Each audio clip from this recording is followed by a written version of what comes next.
Welcome to League of Legends Champion Spotlight, featuring Fiddlesticks, the Harbinger of Doom. Fiddlesticks is a medium-ranged mage, adept at crowd control, area of effect damage, and jungling. Fiddlesticks' passive is Dread. All nearby enemies have reduced magic resist. Terrify inflicts target enemy with fear for a few seconds, slowing it and causing it to run around randomly. I take Terrify at level 4 and max it by level 13. Drain channels on target enemy, damaging it and returning a percentage of that damage as health to Fiddlesticks. I take Drain at level 1 and max it immediately. Dark Wind sends out a bouncing nuke that damages and silences enemies with each hit. I take Dark Wind at level 2 and leave it there. Crowstorm is Fiddlesticks' ultimate. After a brief channel, Fiddlesticks blinks to target location, and for the next few seconds deals massive damage to nearby enemies. One common jungle route is to start at the Ancient Golem and have a teammate attack them to give you some free damage. Even if you fail the pull, simply move to the opposite end of the camp in between drain cooldowns and take it down with Smite. Your goal should be to get level 6 as soon as possible to gank with Crowstorm. Find a lane to gank and channel Crowstorm from the brush. Note that I chase Akali purely with basic movement until she uses Flash to escape. I follow her with my own Flash and pick up the kill. Fiddlesticks is an exceptional dragon threat. Upon reaching level 5 or higher, buy a Vision Ward and a Sight Ward. Place the Vision Ward near Dragon to check for enemy wards, and place the Sight Ward to watch for enemy ganks. Then pull your teammates over and tank the Dragon with Drain. Make sure to check how much damage your Smite will deal to ensure you get the killing blow. Fiddlesticks is also exceptional at taking Baron Nashor. For these, you'll typically want to take the Golem buff and walk into melee range, as you'll be able to heal all of his damage and ignore his debuffs. In teamfights, you'll want to surprise your opponents from the Fog of War. Here our enemies collapse in near our base, so I channel Crowstorm from behind the wall. I try to move to stay in range of my enemies, but not easily attacked by champions like Blitzcrank. I flash in after Cho'Gath, taking him down with Drain. As we try to clean up on Udyr, I head into the brush and wait on cooldowns. I start in with Drain, and when he breaks the channel, I use Terrify and recast Drain for the kill.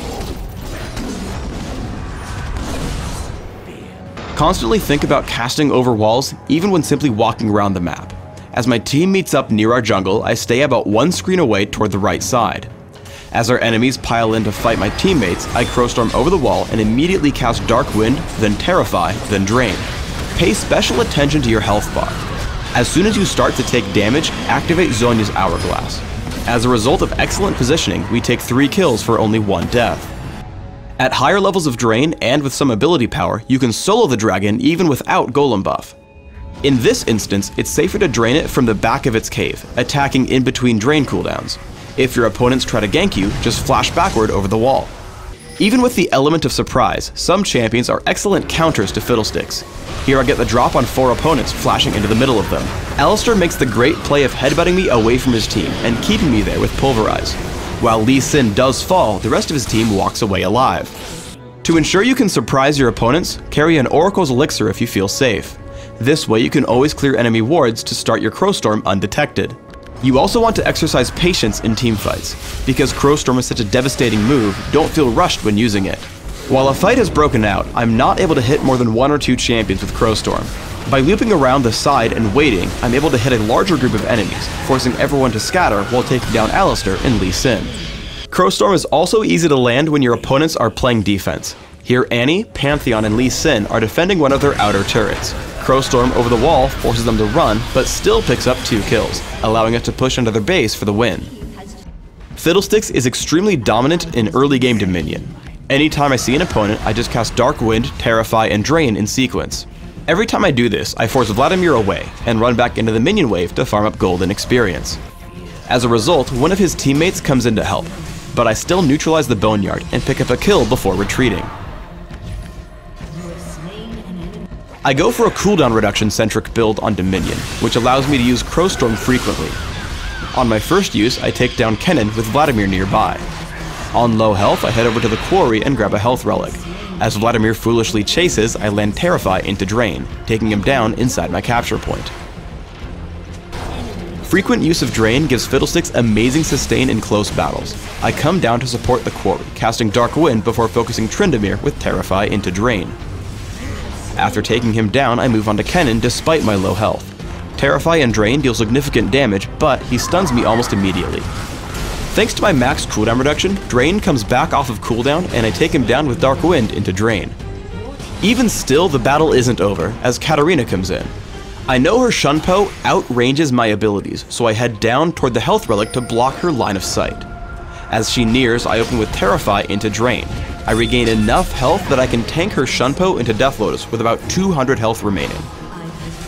For runes, I take Magic Penetration Marks, Ability Power per level Seals, Ability Power per level Glyphs, and Flat Ability Power Quintessences. This setup gives me extremely high damage on my abilities, which is my goal with Fiddlesticks. My masteries are 9-0-21, taking Magic Penetration in offense and pretty much everything in utility. I take Smite in Classic, Ghost in Dominion, and Flash in both game types. In Classic, I open with an Amplifying Tome and a Health Potion. I grab Cage's Lucky Pick and Boots' Speed as soon as possible. I grab Rabadon's Death Cap and Zhonya's Hourglass as my first major items, upgrading Sorcerer's Shoes along the way. By the end of the game, I want to complete my build with Void Staff, Riot's Crystal Scepter, and Banshee's Veil. On Dominion, I open with a Prospector's Ring and Boots of Speed. I upgrade immediately to Ionian Boots of Lucidity and grab Morello's Evil Tome for max cooldown reduction. I then complete my build the same as in Classic, with Rabadon's Death Cap, Zhonya's Hourglass, Void Staff, and Riot's Crystal Scepter. Thanks for tuning in to the Fiddlesticks Champion Spotlight. Please subscribe to the Riot Games YouTube channel above, and don't forget to thumbs us up just below the video.